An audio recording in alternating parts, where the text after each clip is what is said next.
ደጌ ክብሬናት ማረጌ ሽታ አንቺ ያላህ ስጦታ። بسم الله الرحمن الرحيم الحمد لله رب العالمين والصلاة والسلام على رسول الله وعلى آله وصحبه أجمعين. ما بعد، يقول الله جل وعلا: وذكر فإن الذكرى تنفع المؤمنين وما خلقت الجن والإنس إلا ليعبدون. إن شاء الله الله سبحانه وتعالى بقرآن وسط وذكر فإن الذكرى تنفع المؤمنين أستوسى يا محمد عليه الصلاة والسلام أنتم تستوسى ما استوس تنفع المؤمنين لأمانيوت تتكمل لجن إلى لأمانيوت تتكمل لجن. ስለዚህ በአላህ ፍቃድ በዚህ አጠር ባለ ማስታወሻ የማስታውሰው ለእህቶቻችን ይሆናል ኢንሻአላህ ተዓላ። እሱም በተለይ በዚህ በረመዳን ላይ ተራዊህ ለመስገድ ወደ መስጂድ የሚመጡ እህቶች አሉ። በዚህ ላይ እንግዲህ የተለያዩ ፊትናዎች ይኖራሉ። በዚህ ፊትና ላይ ራሳቸውን እንዲጠብቁ ዘንድ አንዳንድ ነገሮችን ለማለት እሻለሁኝ ኢንሻአላህ ተዓላ። በመጀመሪያ ደረጃ ነብዩ አለይሂ ሰላቱ ወሰላም ለሴቶች ምን ብለዋል? ወቡዩቱሁነ ኸይሩን ለሁነ ብለዋል። ቤታቸው ለነሱ በላጭ ነው ብለዋል ነብዩ ሰለላሁ ዐለይሂ ወሰለም። ግን ወደ መስጂድ ለመሄድ ከፈለጉ እንዳትከለክሏቸው፣ ግን ለነሱ ደግሞ ቤት መስገዳቸው ለነሱ በላጭ ነው ብለዋል ነብዩ አለይሂ ሰላቱ ወሰላም። ስለዚህ ይሄንንም ደግሞ ልታውቁ ይገባችኋል ማለት ነው። ቤታችሁ ብትሰግዱ ለእናንተ በላጭ የሆነ ነገር።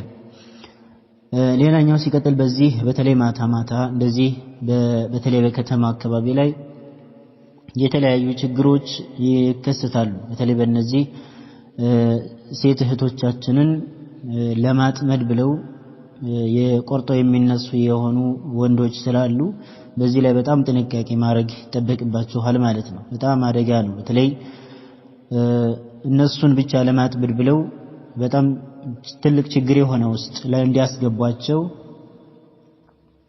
የሚቀመጡ የሆኑ ወንዶች ስላሉ ጥንቃቄ ማድረግ ይጠበቅባችኋል። ሌላኛው ደግሞ ወደዚህ ወደ መስጂድ በተለይ በመጥመጡ ጊዜ አለባበሳቸው የተስተካከለ መሆን አለበት። እንደዚህ ልብ በሉ ባረከላሁ ፊኩም። ዲናችን ሁሉንም ሊገስጽ ነው፣ ወንዱንም ሴቱንም ለመገሰጽ ነው የመጣው። ወይ ለወንድ ብቻ አይደለም፣ ወይ ለሴቶች ብቻ አይደለም። ሁሉም ችግሩ ይነቀፍለታል ማለት ነው። ነብዩ አለይሂ ሰላቱ ወሰላም በሐዲታቸው ሁለት ሰዎች የጀነትን ሽታ ከወንድም ከሴትም አይነት ሁለት አይነት ሰዎች የጀነትን ሽታ እንደማያገኙ ተናግረዋል። صنفان من أهل النار لم أرهما رجال معهم سياط كأذناب البقر يضربون بها الناس ونساء كاسيات عاريات مائلات مميلات لا يدخلن الجنة رؤوسهن كأسنمة البخت المائلة رؤوسهن كأسنمة البخت المائلة لا يدخلن الجنة ولا يجدن ريحها وإن ريحها لا يوجد من مسيرة كذا وكذا. ስለዚህ አለባበሳችን እስኪ በደንብ ራሳችን እናስ አላህ ፊት እኮ ነው የምንቆመው አይደል? ሶላት በምንሰግድ ጊዜ አላህ ፊት ነው የምንቆመው። እንደዚህ ተወጣጥረን የተበጣጠቀ ልብስ አድርገን ወይም ከታች ከላይ ቆራጣ ከታች ጎራዳ የሆነ ልብስ አድርገን አላህ ፊት ስንቆም አናፍርም እንዴ? ስለዚህ እስኪ ራሳችንን እንፈትሽ ማለት ነው። ምንድነው አላህ Subhanahu Wa Ta'ala ፊት እስከሆነ ድረስ የምንቆመው ፈጣሪያችን ኻሊቃችን አላህ ጀለ ወዐላ እስከሆነ ድረስ እሱ ፊት ነው የምንቆመው ማለት ነው። እንደዚህ የተቆራረጠ የተጠባበቀ ውጥርጥር ያለ እንደዚህ መሳሰለን ልብስ ለብሰን መምጣት አይጠበቅብንም ማለት። የሰፋ ያለ ልብስ የሰውነታችሁን ቅርጽ የሚያሳይ ስስ ያልሆነ ወፍራም የሆነ በቃ ሙሉ በሙሉ ሰውነታችሁን የሚሸፍን መሆን አለበት የምትለብሱት ልብስ ወደ ሶላት በምትመጡ ጊዜ ወደ ሶላት በምትሰግዱ ጊዜ ማለት ነው። ሌላኛው ደግሞ ሽቶ መቀባት፣ ይሄም ነብዩ ሰለላሁ ዐለይሂ ወሰለም ከልክለዋል፣ አይፈቀድም ማለት ነው። ለሴት ልጅ የሚፈቀድላት ቤቷ ብቻ ነው የተፈቀደላት እንጂ ወደ ውጭ ስትወጣ ወደ መስጂድ ስትሄድ መቀባት ይሄ አይፈቀድላትም ለሴት ልጅ ማለት ነው። እንደዚህ የምታደርግ ከሆነ فإنها زانية ብለዋል ነብዩ ሰለላሁ ዐለይሂ ወሰለም ዝሙተኛ ናት ብለው። ስለዚህ እንደዚህ ከማድረግም ጥንቃቄ አድርጉ። በተለይ በዚህ በረመዳን ወር ውስጥ ከምታለሙት የምታጠፉት ወይም የምታበላሹት እንዳይበዛ ዘንድ ጥንቃቄ ማድረግ ይጠበቅባችኋል ማለት ነው። በተለይ ጥንቃቄ አድርጉ አለባበስ ላይ ከዛሊከ የመሳሰለ ነገራቶች ላይ ራሳችሁን ጥብቅ ማድረግ ይጠበቅባችኋል ማለት ነው። አንዳንድ ደግሞ አላሁ ስብሓነሁ ወተዓላ ሂዳያ ይስጠን ለሁላችንም።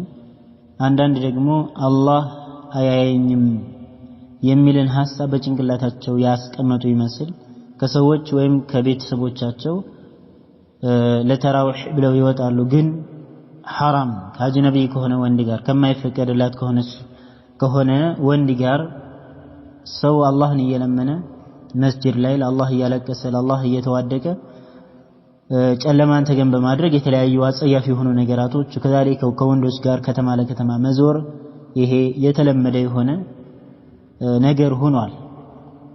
ይሄ በተለይ እንደዚህ አይነት ነገር ወላሂ አንድ ሙስሊም ከሆነች ነገ ሞታለሁ ነገ አላህ ፊት ቆማለሁ ብላ ከምታስብ ከሆነች እንስት አይጠበቅም። ምክንያቱም ነብዩ አለይሂ ሰላቱ ወሰለም ኢተቁላህ ሐይቱማ ኩንቱም ያሉት አላህን ፍሩ የትም ብትሆን ኢተቂላህ ሐይቱማ ኩንቱም የትም ብትሆን አላህን ፍራ። የትም ሆንክ የትም ጨለማ ውስጥ ሆንክ ብርሃን ውስጥ ድንጋይ ውስጥ ገባህም ተራራ ውስጥ ተሸፈንክም ክላስ ውስጥ ብቻህን ሆንክም የትም ብትሆን አላህ ሱብሓነሁ ወተዓላ ይመለከታል ማለት ነው። ሁሉም ቦታ ላይ አላህን መፍራት ይጠበቅብናል። ስለዚህ በዚህ ላይ እንደዚህ አይነትም የምንሰራ እህቶች ይሄም ትክክል አይደለም። ወደ ተውበት ማድረግ አለብን።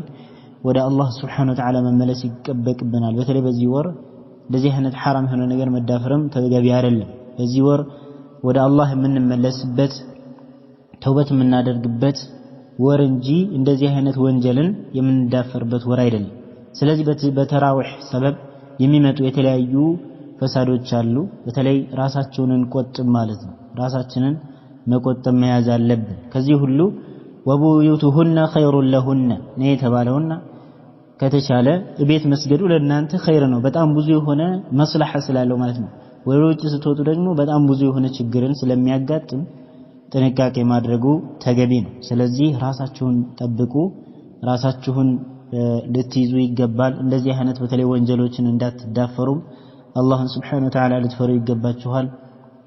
አለባበሳችሁ የተስተካከለ መሆን አለበት። ነብዩ አለይሂ ሰላቱ ወሰላም እንዳሉት ሩኡሱሁነ ከአስኒመቲል ቡኽቲል ማኢላ ኒሳኡን ካሲያቱን ዓሪያት እንደዚህ እንዳሉት ለብሰው ያለበሱ ራቁታቸው እንደሆኑት እንደዚህ እንዳትሆኑ ጥንቃቄ አድርጉ። ጥብቅብቅ ያለ ልብስ ከማድረግ ከዛሊከ እንደዚህ አይነት ሶላት አላህ ሱብሓነሁ ወተዓላ ፊት ነው የምትቆሙት ማለት ነው። ኻሊቃችሁ ፊት እንደዚህ ውጥጥር ብሎ መቆም ደግሞ አላህ ፊት በጣም የሚያሳፍር የሆነ ነገር ነው። ስለዚህ አላህ ፊት እንደምትቆሙም ደግሞ መገንዘብ ማወቅ ይጠበቅባችኋል። ከታች ቆራጣ ከላይ ጎራዳ ልብስ ደግሞ እንደዚህ አይነት ልብስ አድርጎ ሶላት የሚሰግድ ሶላቱ ተቀባይነት የለውም። በተለይ በሴቶች ላይ የሴቶች ሰላትን በሚሰግዱ ጊዜ ሰውነታቸው ሙሉ በሙሉ መሸፈን አለበት። ፊታቸውና እንደዚሁም ከፋቸው ወይም ደግሞ መዳፋቸው ብቻ ሲቀር ማለት ነው። እሱም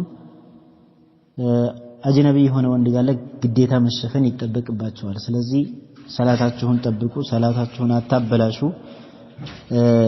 ዝም ብሎ እንደዚህ ራቁትን መስገድ ይሄ ትክክል አይደለም። በተለይ በሴቶች ላይ ሰላቱ ተቀባይነት የለውም ብለው ዑለማዎች ጠቅሰዋል። እንደዚሁ ማቃለል አያስፈልግም። ሰውነታችን ሙሉ በሙሉ መሸፈን አለበት፣ ሙሉ በሙሉ መሸፈን አለበት። የሴት ልጅ ልብ ማለት ነው ሁሉ አውራ እንዳለ ሙሉ ሰውነቱ አውራ ስለሆነ ኢላ ወጅሃሃ ወከፈይሃ እሱንም ደግሞ አጅነቢ የሆነ ወንድ ካለ ግዴታ መሸፈን ይጠበቅበታል። እንደዚሁ አቅሎ መመልከት አያስፈልግም። እስከ ጉልበት ድረስ እስከ ላይ ድረስ እንደዚህ ቆራጣ ልብሶች ይሄ ለሶላት የሚሆን አይደለም። ሸሪዓ ራሱ አውጉዞ የሚያውግዛቸው የሆነ ነገር ስለሆነ ጥንቃቄ ማድረግ አለብን። طيب هذا والله تعالى أعلم وصلى الله وسلم وبارك على نبينا محمد وعلى آله وصحبه وسلم والسلام عليكم ورحمة الله وبركاته.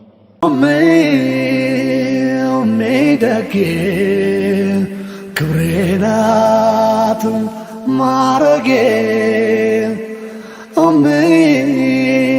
أمي شتا أنت يا الله ስጦታ